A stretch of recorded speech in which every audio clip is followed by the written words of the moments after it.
Welcome to Hair Hero, the podcast where we dive deep into the minds of the best in the business to uncover what makes them tick and sometimes what makes them twitch. I'm your host, Ryan Whedon, founder of Masters of Balayage and creator of Masters Academy. Join me each week for impactful conversations with industry leaders, icons, influencers, and trendsetters. Get ready to be inspired, learn from the pros, and maybe even have a laugh or two. Because let's face it, if we can't have fun talking about hair, we're doing it wrong. Let's get started. Hey, what's up, everybody? I've got some more energy than I had earlier when our first take did not go well. Trying a new podcast platform here. It's called Riverside. It's very simple. It's almost too simple. I just haven't used it before, and Nina and I started recording something and realized 5 minutes into it that we were not actually recording. We were just taking it for a test drive, and it was a fail. So here we are again, and I want to welcome back Nina Tulio. You are one of my favorite people. You're just so real. You always share your soul.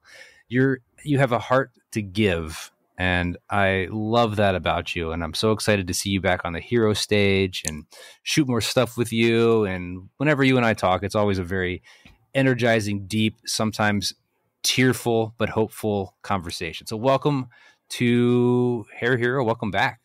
Thank you. Listen, you can't make me cry already. We've only been here for 3 seconds. Thank you so much. I appreciate it. I know I love our conversations and I love hanging because it's just fun and goofy and all the things, but there is such a level of depth that we go into because, we share a lot of similarities and, we're very open in talking about them. So I'm excited to be here. Excited to be back.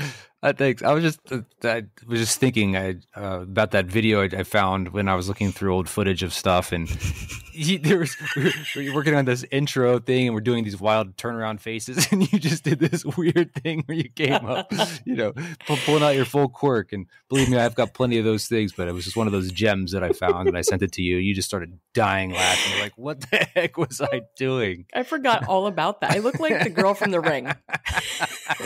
I was waiting for the screen to turn all shatter. Oh my gosh. That was actually for Hero. We did that for Hero for your entrance thank God video, you didn't right? Share that for the well, intro there's video. still time. I think we redo that. Let's redo that. Be back.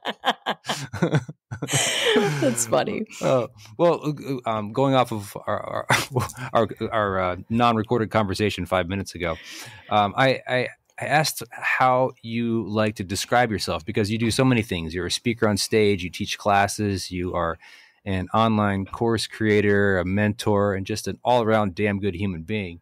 So how would Thank you. if somebody, you were stuck in an elevator with them for, 30 seconds, 60 seconds, or whatever, how do you describe yourself? What do you do? Who are you? So I like to make it short and sweet. I help hairstylists and salon owners make more money, keep more money, and build confidence. And that's really the overall goal and it could be through many of my different channels and vehicles, but I really want to just make change in our industry and make an impact and really allow salon owners and hairstylists to feel that they are of value. And so, I'm so passionate about what I do, if you haven't gathered that by now. But I just love people and I love our industry and I want to just keep it moving forward, in the right direction. I love that. Why do you think our industry suffers so badly from a lack of confidence? And do you think it's just our industry or do other industries, are they impacted as well? I feel like it's always this common thread in what we talk about with this, you're just a hairstylist, or people have never really gave us much worth as a profession. And but what is your take on that? Well, I agree with that. I think other professions that are service-based also kind of fall in line with that as well. I don't think that we're exclusive to, to certain things, but I do feel like because we serve at such a deeper level that there's so much emphasis put on taking care of the client that we oftentimes put ourselves on the back burner. And a lot of times because we're leading with serving and leading with wanting to please and take care of people, that we forget that we also matter too. And so I think because not only are we serving, we're helping people, we're making them feel more confident, looking beautiful, feeling beautiful, all of those things that sometimes we just kind of end up in the background. And I think although this has been going on for years, I mean, we've been having these conversations for 100 years, right? Mm-hmm. But something did happen when COVID hit. And as horrible as COVID was, there was a lot of good that came from that. And I really feel like people started to sit within themselves because we had to. We couldn't go anywhere. And we started to really look at what was important, and we started to prioritize self. And I think from there, we started to gain a little bit more traction and a little bit more confidence as we were showing up and running our businesses. And so I think we've done a really great job. I just feel like, we still have to continue. We have to be consistent, and I always say this because there's a lot of chatter, and I'm sure you see all of this on Instagram too, but there's always talk of trying to convince clients on why we have to charge so much and why we spend this much on product. We shouldn't be convincing them. The issue that I see is that we're trying to convince ourselves. Once we believe in ourselves and once we see our own value, we don't have to convince anybody else. And so everything that we have to do or want to accomplish always starts within us. And then the convincing will turn into conveying and trying to convince people. Now we're just trying to convey a message as to why we are important and why we're valuable. I think I love that, the convincing. It's more about conveying once you have that confidence. I think one of the challenges too is we're people pleasers by nature. We want to make the person in our chair extremely happy. And a lot of times in order to do that, we feel like we need to give away our boundaries and be everything to everybody. And we have nothing to hide behind. I mean, we try to hide behind the chair sometimes or the mirror, but we're still having this interaction with another human being that we do not want to disappoint. Sure. And I think this way that we try to avoid confrontation with them. I mean, nobody likes confrontation. I mean, maybe some jerky salespeople love it. They love the people that you see on newscasters battling back and forth. They love that shit. But we don't want to have to do that every day in the salon, going back and forth. We want to just be there to be creative and give a service and take home a fair wage for what we do. And I think maybe that's why we are stuck with this, where we are just trying to avoid unease and confrontation. We don't have a business to hide behind or go talk to the front desk. I guess at certain salons, you can have that where you just say and they'll take care of payment up front. Like, that's great when you can divert that, and then it takes the pressure off of yourself. But if you are working for yourself, if you're a booth renter, a salon owner, that's when you really have to start to dig your heels into the ground and just say, these are my boundaries. And I know and realize that unless I actually have some boundaries and know what I will and will not stand for, and this is what we're going to charge, regardless of who you are, whether you've been coming to me for 600 years since beauty school and you can only afford a $10 haircut, or we have to have that type of a blanket across our entire business. And once we can stand behind that, then we are conveying with confidence that this is the way things are, and you say it with a smile. Oh, absolutely. And I think, even to take it a step further, when we think about boundaries and you keep saying the word stand, what comes to my mind is standards. And when we think about boundaries, it's almost like glorified standards, right? We have to set the tone first.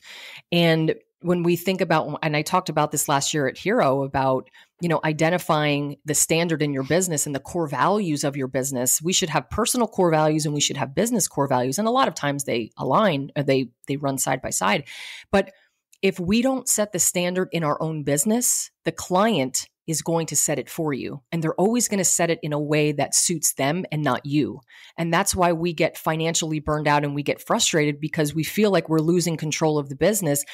But really, what's happening is that we just haven't set the standard yet. We haven't set the tone. And when we set the tone, we want the client to rise to that standard and tone. We don't want them to set it and we meet them there, because that's when things start to go upside down. And I think I have been seeing a lot more stylists and owners really setting the standard and living their truth in their own core values and saying, you know what, this is where I'm at, and I'd love for you to meet me here. And if you can't, then I can refer you to someone that maybe aligns better with you. I've seen that happening a lot more, and it makes my heart so happy.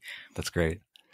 You're somebody that I look at and I see your posts, and one of the first things that people will notice is how much you talk about the importance of knowing your numbers. And hey, if you want to save an extra $20 an hour, or make an extra $50 a day, or make six figures, or take home thousands of extra dollars by employing these different practices, you are very structured with your numbers. And I'm curious if you've always been that way, or if there was like some kind of a moment in your life where you got to a point where it wasn't going in your favor and you said, screw this, I am going to make this a priority in my life, and something that really sparked that passion. Oh, absolutely. I'm so structured now because I had such hurt and pain in my own salon business that I do not want anyone to ever feel that or go through that. So that's part of the passion and the drive, and why I'm so I'm just so into and really, I don't want to say obsessed, but I guess kind of obsessed would be a good word. I'm obsessed. Yeah. Low-key obsessed with really talking about price per minute, price per hour, profit margins, rent percentages, like all of those things, because I didn't know that. And by not knowing that and not paying attention to, actually, it wasn't even that I didn't pay attention to, I avoided, which a lot of us do, because we think if we don't pay attention to it and avoid it, that it's just going to go away. Well, it gets worse. And for me, it just got significantly worse when I was a salon owner. And I just made horrible financial decisions because I was making decisions and running my business on fear. And I ended up just getting in so much debt. You know, I got $90,000 in debt. I had to sell my house to keep my business. It was my choice. I had to go in a debt consolidation program. That's what worked for me. And going through all of that was probably one of the worst and hardest times in my life. However, it taught me so much, and it actually is what allows me to show up as I do. Because when you go through that and you feel like you're literally losing everything. I mean, creditors were calling my salon, threatening to take my furniture. Like, it was bad. And I tell that story because I want people to understand that there's always a way out. There's always a light at the end of the tunnel. And it takes time. It takes a lot of work and a lot of commitment and a lot of, I had to give up a lot of things to do that. But on the other side of that shitstorm that I created, the first part is accountability, owning it. You know, I had to look at myself and say, like, I screwed up. Like, not even that I screw up, like I effed up big time. It's on me. But I know that even though I screwed up, I still had opportunity to change it. And so I think accountability is one, and then action is the other, like planned action. And for me, it was just getting out there and hitting the pavement and getting myself aligned in my community and taking my team with me. And they were a big part of that. And my business did grow 20 to 30% year over year until I sold the business. That was about 5 years. But there is always light at the end of the tunnel. I think we have to be flexible sometimes in our approach. And I always believe that, the goal for me was always to own a successful salon. And even though I was failing the first 5 years, I never changed the goal, but I sure as hell had to change my approach. And so don't give up when things aren't working in your timeline or maybe in your favor. Sometimes we just need to change the approach and the way that we're doing things, but we always keep the goal the same. And if we're consistent in our action, the reward, it can absolutely pay off.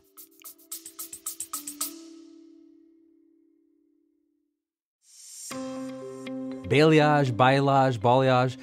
It doesn't matter how you pronounce it. Your clients just want to know that you're good at it because they're paying a lot of money for your service. Sure, you can take a class here and there, search on YouTube, learn a hack here and there on Instagram, but it's never going to be enough because to excel at balayage, you need structured learning with experts that have been where you are and can show you how to reach your goals. Hi, I'm Ryan Whedon, founder of Masters of Balayage and one of the first balayage experts to bring modern balayage to millions. And right now, Masters Academy, the #1 online trainer for balayage artists, is now offering lifetime memberships. That's right, no more monthly payments, No more overdrafts. Just a one-time payment and you can get over 100 hours of balayage and blonding tutorials on demand to watch and rewatch on your time. Our new Masters Academy lifetime membership also includes our 3 world-famous certification programs: the Balayage Masters program, the Blonde Masters program, and the Extensions Masters program. Not only do you get to own all 3 of these now, you also get Master Certified. So if you're stuck,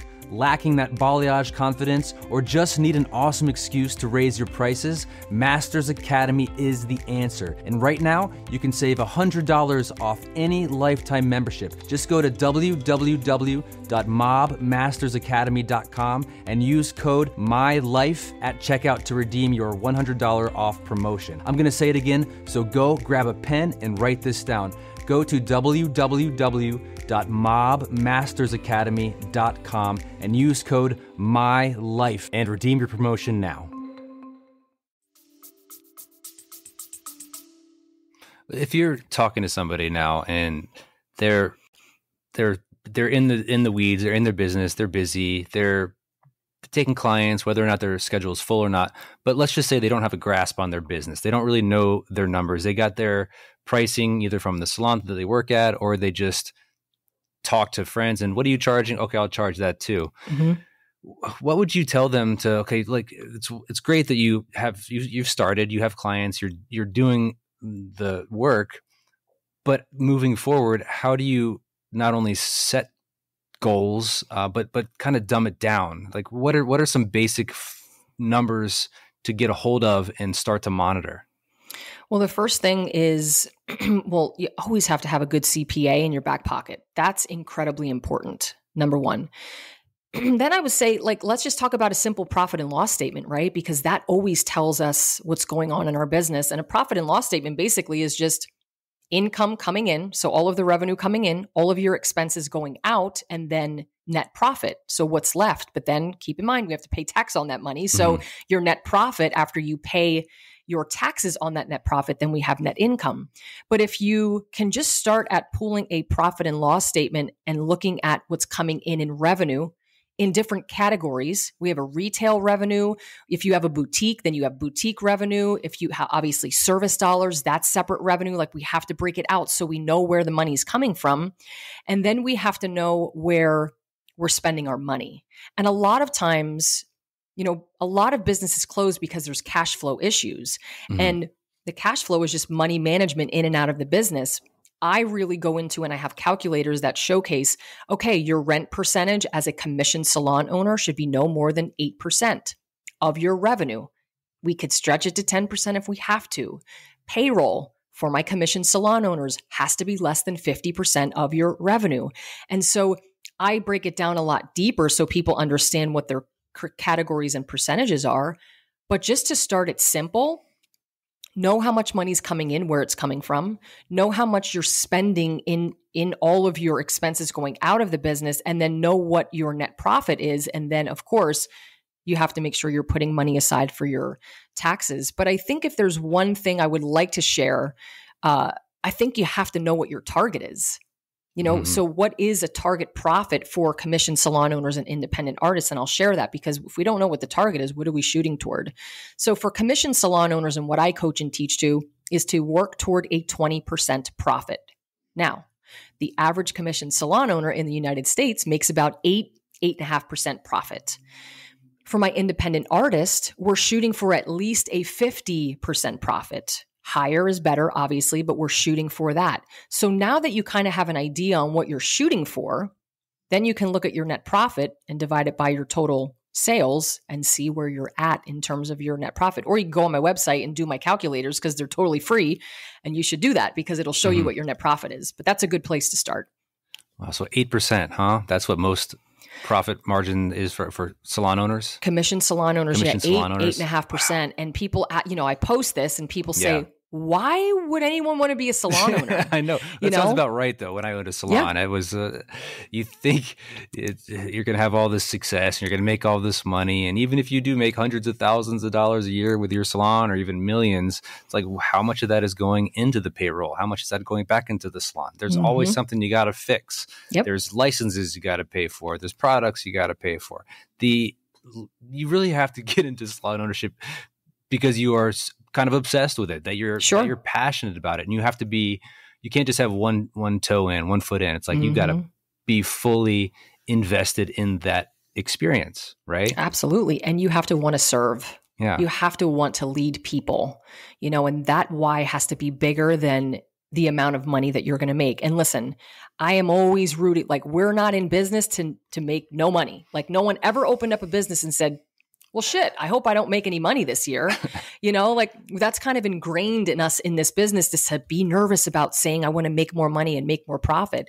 It's okay to make a profit, and you can still serve at the same time. I think we're learning that we can continue to do that, but we are in business, and businesses make money, and it's scary out there, especially now. We're going through, I think, a little bit of a turbulent time, and we have to keep our pulse on the numbers, because the numbers always tell the story of your business.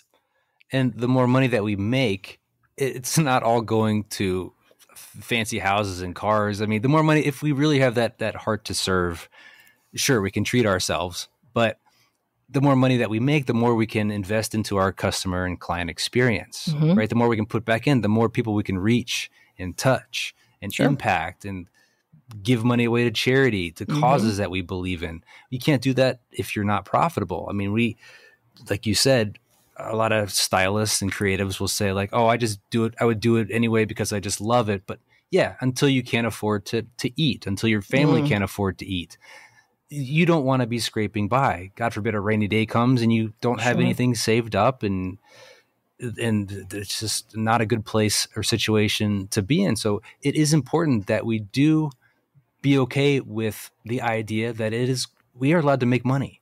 And in this industry, we can make a lot of money. What we do with that money is up to us. We can do it for good, or we can go buy it on fancy cars and watches and handbags, whatever.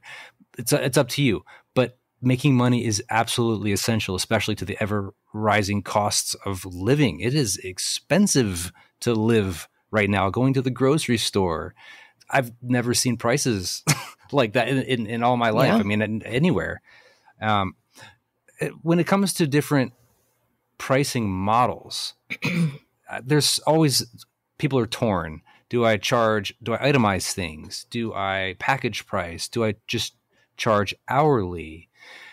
You're in the trenches a lot with salon owners, with stylists, a lot more than I am. What do you see as being the most profitable way to go, and two, the most stress reduced way of pricing? Well, so this is my lane, right? Pricing and profit. And the majority of people who are not making enough money and not making enough profit, it really does stem a lot from pricing. Because if we are undercharging, then we're not making the volume and revenue that we want. And if we're not making the money that we want, we're probably not making the profit that we want. And then you compound that with overspending. Now we're like in the negative, right? In a deficit. When it comes to, first, I want to say this, there is no one size fits all when it comes to pricing structures. And although I coach and teach to the package pricing model, in my courses and coaching, we lay everything out a la carte. And then we know each and every single, like based on target price per minute, price per hour, and then baseline price per minute, price per hour, based on everybody's individual data and facts. So then it gives us something to work on, right? So we do a la carte and then package pricing. But I feel like, do I lean more toward package? Sure. That's what I coach and teach to. Do I think hourly has its place? Absolutely, it has its place. And I know several stylists that use hourly pricing and they love it and it works for them. There's always pros and cons to each one. And I actually have a blog that I wrote on this about the pros and cons of pricing models, because, and even in my own podcast, because people ask me all the time. I think if you're using a la carte, it can be a little difficult if you're the person who's giving shit away for free. If you're not used to charging for glosses and treatments and all of those things, you could be losing money there. So that could be a con. In package pricing, if you don't understand how much product is inclusive with your price, your base price, and we don't understand cost of product, then you could be giving product away. So that could be a con with that. And in hourly, I think a lot of times you can cap your income, because if you are an efficient stylist, what you could charge $300 for, maybe you're only charging $150 an hour. I'm not saying only, I'm just saying in comparative. Sure. So maybe you're shorting yourself that way and you're capping your income, because if you want to make more revenue as an hourly priced stylist, you either have to increase your hourly rate or you have to work more hours. So, and then sometimes you're tethered to the clock, with an hourly pricing model. But I feel like we can use a combination of all of them. I have people who use package pricing, but then for their corrections and vivids and global, we do hourly.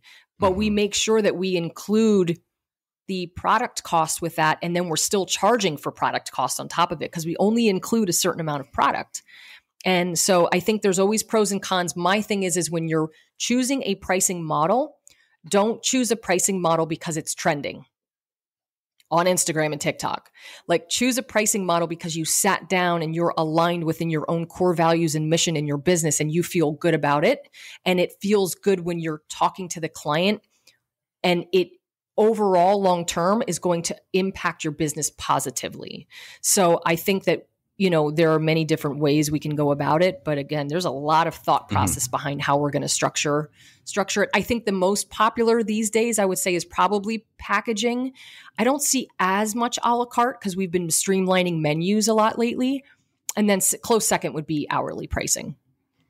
I would have to say that I mostly agree with you. The a la carte is tough because I feel like it's when you go to CVS, you buy a bunch of stuff and you get this receipt that's as long as your arm, right? Every time. But what it does is it lists you go to the grocery store, same thing, lists everything. Right. What that does, especially if we're doing that in our services, is that it actually takes the power away from us and puts it into the power of the customer, because they can use that and say like, oh no, I don't want the bond builder next time, or I don't want the toning gloss, I don't want the root shadow, but I want the same thing that you did. Right. And then we're kind of in this sticky situation where we have to explain to them that it's absolutely necessary, even though we can't actually see the bond builder working in the hair. Right. We're just trusting that it does, of course. They don't know that. They just think like, well, I've never had one before, or that I know about, so I don't need it. My hair is very healthy. And I feel like I'm glad a lot of people are moving away from that. Package pricing, I think it's fantastic because it's very marketable, especially if you have fun with it too. Sure. If you're going to, let's say, a day spa and you're looking at a menu for like, let's say an hour and a half, a 60-minute massage, 90-minute massage. Oh, this is the hibiscus hot stone massage with soft whispers in your ear.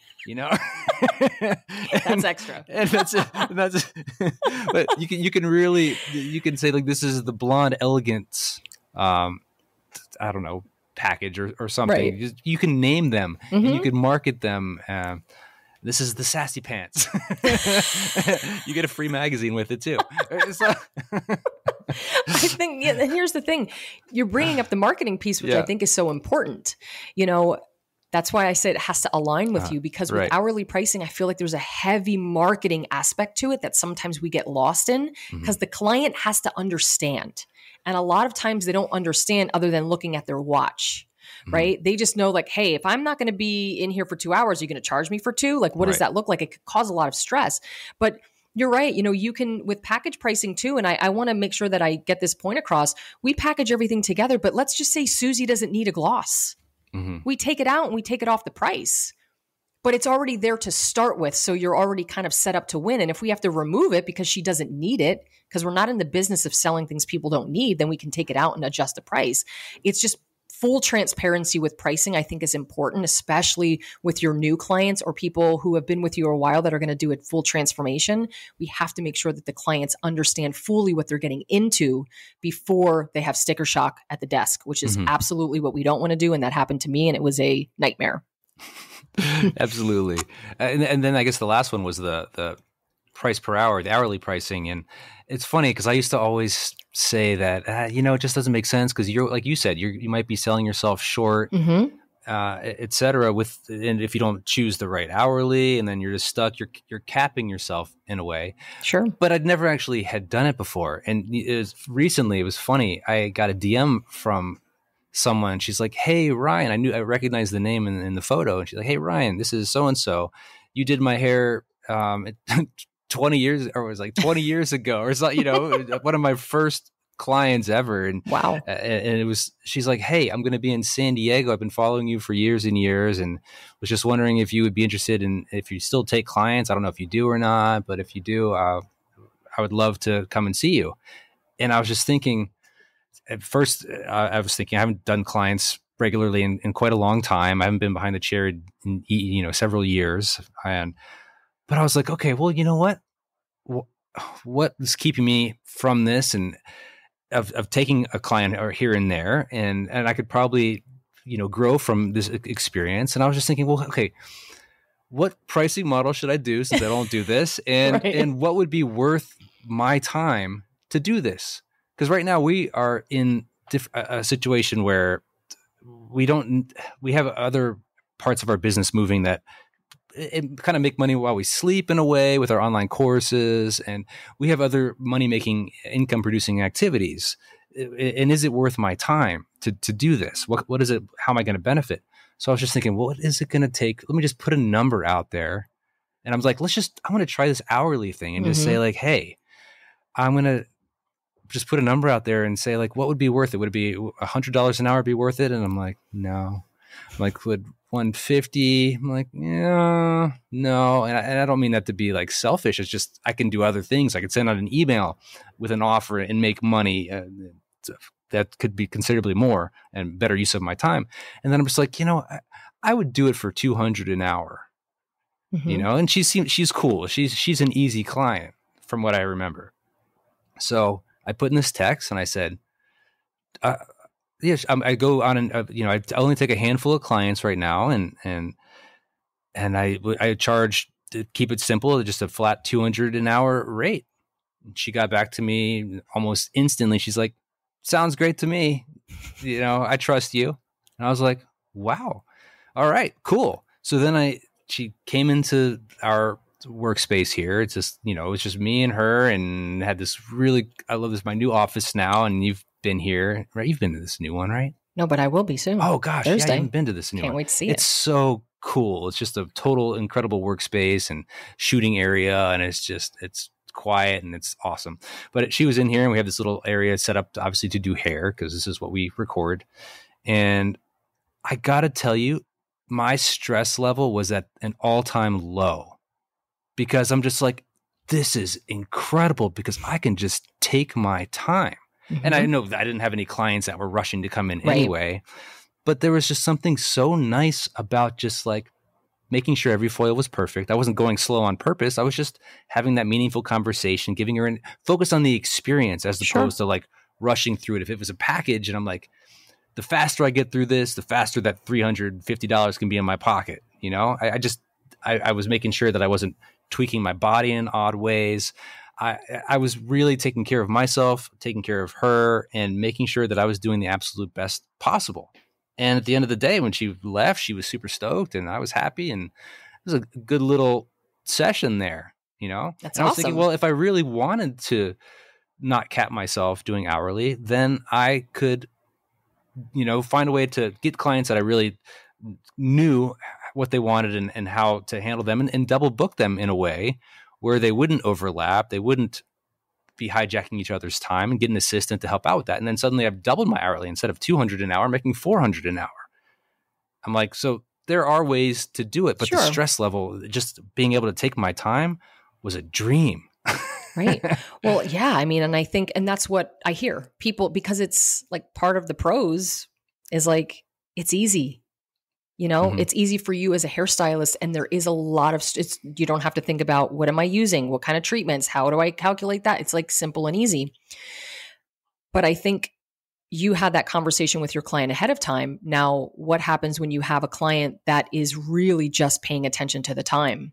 So she may have been chill and laid back and cool, right? Well, if I'm here for 3 hours, no problem. Right? Right. Not everybody works like that. So if you do get someone who is a little bit more budget stringent, then they're going to start looking at the time. Well, is it going to be 2 hours? What happens if it's 2.5? And then that's where things could get a little bit tricky when you're working, like that. But also, like you said, you like to take your time. But what happens if a hairstylist is efficient and they're, instead of doing 100 foils, they do 50 foils max? right? And now you're working on efficient placement patterns. You're using efficient products, and now you're done in an hour and a half. Right. Right. So these are some of the things that we have to think about. And again, do you like, I live for it if it works for you and it fills your heart and soul. But those are some of the things we have to think about, because not everyone is going to respond to the way that your client did. Right. It could be we have to sell the marketing piece has to be there, right? So they understand what it looks like and what's included. So I think, again, it's always weighing out the pros and cons and what feels good for you and your business. Plus, you're, like you were saying too, as we get better with our skills, we are going to get faster. Even when we're going and taking our time, we're still going to get better, more efficient with our purposeful placement and better haircuts and systematized strategy. And we should charge more for that. Right. Because you're giving the gift of time. So now you're like, wait a minute. I just took all these classes. I've done all these things. I'm getting faster. So now I'm making less. Right. So those are some of the challenges that, pop up with it. But again, there is an easefulness to it. I agree with you on that.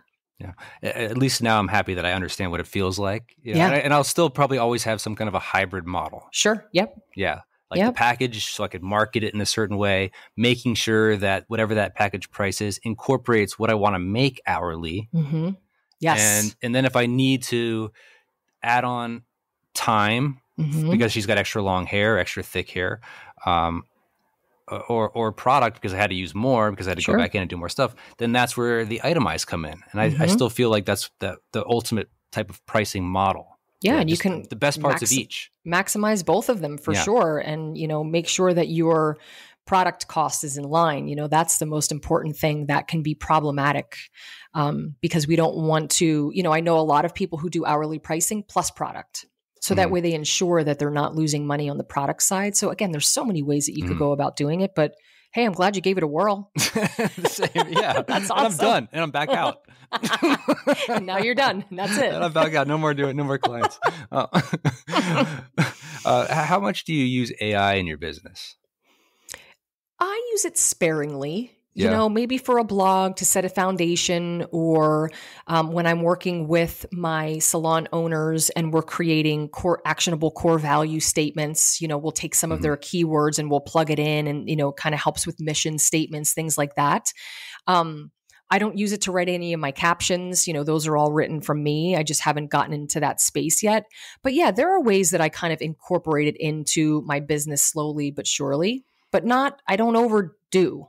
I don't overdo. Not quite there yet. Well, because I was teaching a class not too long ago and asked if anybody was using AI, and most of them are like, well, I've heard of it, or what is it, or how would you use it? And it's Chat C3PO or something. Star Wars? Wait, Star Trek? Star Wars. Yeah. But I got to tell you, I use this so much that it's scary. How much I use it. And you can now talk to it. Yes. It talks back to you in a human voice. It's crazy. But even before I got on the podcast with you now, today, I said, I just typed into the chat, I'm like, hey, I'm hosting a podcast interview and need some good questions for Nina Tulio. And it says, great, Nina Tulio is a well-respected business coach and mentor for the beauty industry. So you want to ask questions that tap into her expertise and experience. Here are some thoughtful and engaging questions for your podcast interview. I love that. And I got so many questions on it. Yes. Like it's tapped into the internet right now. Absolutely. Which is so scary because soon we're going to be at a judgment day, just like Terminator, just like Arnold Schwarzenegger said in his Terminator video movies and everything. It's scary. It's scary because one day it's just gonna be like, people are so dumb. We got to take over. Well, that's, of course we want to, it's kind of like when we have our phones, like sometimes honestly, because I'm so used to using my phone and typing and everything is so autocorrect. Like when I'm handwriting, I forget how to spell. Like I don't know how to spell some words. I'm like, right. Wait, you don't really know how to spell this? Are you kidding me? Like it takes me a minute. And so these things are great tools, but I personally don't want to lean on them so much that I forget how to spell and write. I think it's so important to make sure that we're still tapped in, but it does have a voice. Like we all have our own. The more you use Chat GPT, like sometimes I'll say, write a blog with pricing and profit in Nina Tulio's voice. And it's funny because it'll use words, that I use, which is, I'm like, this is wild. It's so crazy. Like it knows my voice and what I sound like. So yeah, it's great, but I don't overdo. Right. Yeah. I found it very useful for tough conversations. And hey, I have a customer who is asking for this, and I'm not sure how to refer back to my, let's just say, my refund or no refund policy without I don't know, shaking their hopes for coming to us or creating any discomfort in our relationship. And how would I send a text, or what would I say, and how would I approach this conversation? And it's just incredible what it comes up with. And for emails, for client text, for privacy policies, for everything now. I feel like it is important that we all learn how to incorporate it into our business, because it will save us hours and hours a week on monotonous type tasks. Yes. I'm with you on that. Absolutely. Yes. Yeah. So let's look at some of these questions that it's asking. I did ask it. I said, I wanted to add to whatever questions it gave me. And I want to dive deeper into, she's always been very, very upfront about her constant battle with like panic and anxiety in what she does. And I'm just honestly curious if you can remember a moment when it started, if there was a particular moment, or if you've always had it to some degree, and what it looked like then, what it looks like today, and how you cope with it and manage it. As my eyes are wandering because I'm thinking about like, when did this start? I would say for sure in middle school, because I already had like stomach issues, which were tied to my anxiety. And so like I had to take like a muscle relaxer pill for my stomach just to make me eat, because I would get, so that was where I would hold all of my anxiousness, would be in my stomach. So I would say early in my years of middle school, and it was a constant, it's still a constant, I feel like over the years, going through a lot of therapy and making sure that I am continuing to read books and invest in myself and learn more about myself and learn more about anxiety. Like I had to do a lot of research, like what does this actually mean? And how do I navigate this? And with the help of therapy, because that is what works, for me, I have found that I've been able to manage it. I've gotten a lot better with it. However, when something happens in my life that's pretty significant, it pulls me back in. And then I kind of revert back to my old ways of thinking. And a lot of it is scarcity. What if this happens? What if that happens? Because when we are in an anxious state, we're living in the future.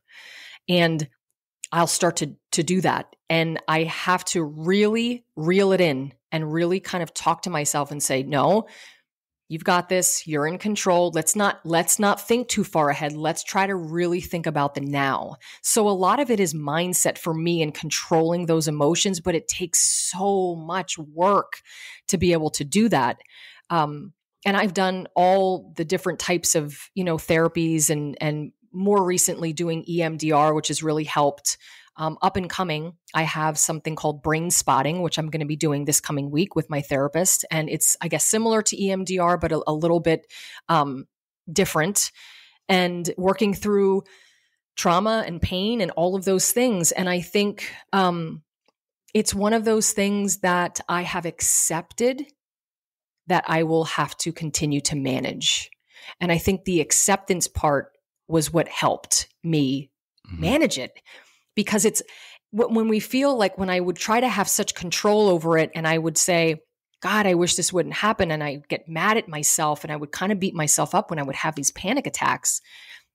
I started to really flip the script with the help of my therapist, saying, hey, if you're looking for peace, you first have to start with acceptance. And I was just like, I sat there for a minute and I'm like, well, why? Like, can't I just get to the peace part? Like, that would be amazing. And she said, well, she laughed, but she said, we really have to accept all parts of ourselves. And you being an anxious person is part of who you are. And in a lot of ways, it's what allows you to be so fearless. It allows you to show up on stage. It allows you, there are a lot of good things that it allows you to do. So we have to embrace all of the components of it. And so, yes, it is managing. It's been rough the past couple months. I just lost my mom. So that sent me into a tailspin. So all of those old emotions will start to come up and the what ifs will get louder. And the questioning myself and my decisions, that will start to get louder. But I have learned that I recognize it and I just kind of have to take a step back a little bit and really quiet my own mind so then I can quiet my thoughts. It's just a never ending thing, but there are a lot of resources and a lot of things and, people like you and me, and we're talking about it and we, want to help and make people feel like they're not alone. Well, first off, my heart goes out to you. Thank you. Your Thank recent you. loss. I mean, appreciate it. It's nothing you can really say. I'm just always here for you. If you ever need to vent or, scream or cry, I'm always here. Thank you. Yeah. I appreciate it. Yeah, and then for sure. Second, you made me feel uncomfortable when you said acceptance. When you talked about, you first starts with acceptance, and I felt myself like kind of wiggling around. I'm just like, I just got to accept that I have toddlers and can't sleep for that reason. Right? Because I've been in a very recently in almost like it's stupid to say, but a woe is me kind of a mood, because I know there's so many great things in my life. But we all go through these times that are just tougher than others, different seasons of life that are trying and challenging. And it's been hard for me recently to see the sunshine every single day. And I've been looking more at what I don't have instead of what I do have. And you're right. I just need to, it starts with that acceptance, accept that this where I'm at right now in the season of life. And then I can start to move forward. I can start to see, okay, I accept that this is a tough time right now for a lot of different reasons. And now that I know that, and now that I'm becoming more at peace with that, then I can start to look at, okay, well, what's great about today? And what's great about tomorrow, and what's exciting happening in my life, and what are the wonderful things that I can look to every single day, and the people that love me and the people that I'm able to love, and vice versa. Oh my goodness, It was only a matter of time till you cried. I know. Well, because I think when you said I'm having a hard time seeing the sun, or that, just because I can relate to that. And the fact that you're sharing that, I think, is so powerful, because it is a very scary place to be. And just to hear you say that sometimes I'm struggling to see the sun or the sunrise, or can't even remember the exact words, because my mind went into like, how do I help you? Right? How do I emotionally support you? Like, what can I do? Because it is a lonely place to be, when you feel like, when will I see that sun again? Like, when will I wake up and actually see it? I think you also mentioned too that it is a season, and we're not doctors here, and you have to do and do things that are going to be good for you, and reach out to doctors if that's what you need to do and feel that is right for you. But I think part of this is that we're all continuing to just learn new things about ourselves. And we're learning that the acceptance side of it, although it made you feel uncomfortable, it was like almost like a realization, right? Because I think we try so hard to control so much that we lose control. And if it's just starting simple up and saying like, this is what I have to be grateful for today, and focusing on that, it helps. It doesn't change things entirely, but it helps. And I think the importance of having these conversations and reaching out to friends and family, and, making sure that we're checking on our people, all the people, but our strong people, Right. I think it's so important, because people see our lives and they see what we're doing, and they just think that we're just good. Sure. And, behind the scenes, for the majority of us, there is something going on. And I think being more kind to each other and being more patient with each other, but also being more patient with ourselves. And one thing I learned in therapy a long time ago was to take the word figure it out out of your vocabulary. Because if we keep saying, I have to figure it out, it puts pressure on us to actually have to figure it out. But the good news is that we actually don't. We don't have to figure anything out. And as long as we continue to do and we continue to start to see that little glimmer of sun, things will unfold kind of as they need to. But the support side of it is so incredibly important. So I'm glad that you're, opening up and sharing this with me, although I'm, my makeup's starting to run a little bit. So is mine. Yeah. But yes, I mean, I'm always here for you as well. And we've had these deep conversations and we share a lot of this in common. And I'm glad that this comes up because there are so many people who struggle and you don't have to struggle alone. And we're always here to help and support you. Right. And I think it's even extra tough on leaders, on role models that feel that sometimes when they're showing up in this whole hopeful and positive way, but then they turn the camera off and they feel like shit, that they're not serving. And I think it is important that we are open about being authentic with where we're at and just letting people know that it's okay to not be okay. And that's, it's better than hiding it, tucking it away for it to show its face 10 times worse later on. People are going to listen to you. They're going to trust you. They're going to believe you a lot more if you are your true authentic self. And I think it's like losing the fact of being perfect all the time. We had this like Instagram persona of what we're supposed to be. And that's just kind of, we're over that. We've moved beyond, and people want real people with real connections and real relationships. And, I just shared 2 days ago on my Instagram, like I'm just going through some things, I'm still trying to grieve and I'm trying to run a business and live a life. And I just said on my Instagram, I'm like, I just have been struggling. And sometimes I wake up and I don't know who I am or what I'm doing or if I'm doing things right or like, what am I talking about? What's my message? Like, I just am questioning everything. Kind of like I mentioned before, you go back into that space of like the what ifs and like, who the hell am I? Like, why am I even teaching this? Are people going to listen or do they believe me? And sharing that actually is very cathartic, because I know that it's helping other people because people have DM'd me, they've messaged me, but they've also shared and posted like, wow, I'm actually feeling like this too. I can't believe that you're saying this because I've been going through it too and questioning myself. And so I think the more that we speak up on these things and stop trying to be so damn perfect, the better off we'll be just as humans, but also, in our community, in our industry. Absolutely. And this leads me to I guess you're going to be on stage again at Hero in this several months from now. And we're going to have another big show here in San Diego. This is going to be your third one? This is my third freaking one. Are you kidding me? Yeah. I'm like over the moon about it. So going from like being anxious and having panic moments and then get on stage in front of hundreds of people, thousands of people. One, what's going through your mind? And two, what are you going to be bringing this year with everything that is going on in the world, going on in your life? I know that you're always very relevant in what you do. What are we going to expect this year from Nina Tulio? Well, I do get anxious before I go on, and it's just like your stage. Like a lot of times, and I said this to you last year, I feel so much pressure because we are friends and, I respect you and I want to, like, if you're having me come back, like I need to show up and deliver.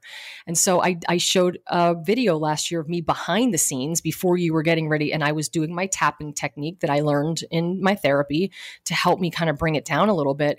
But something happens when I get out there.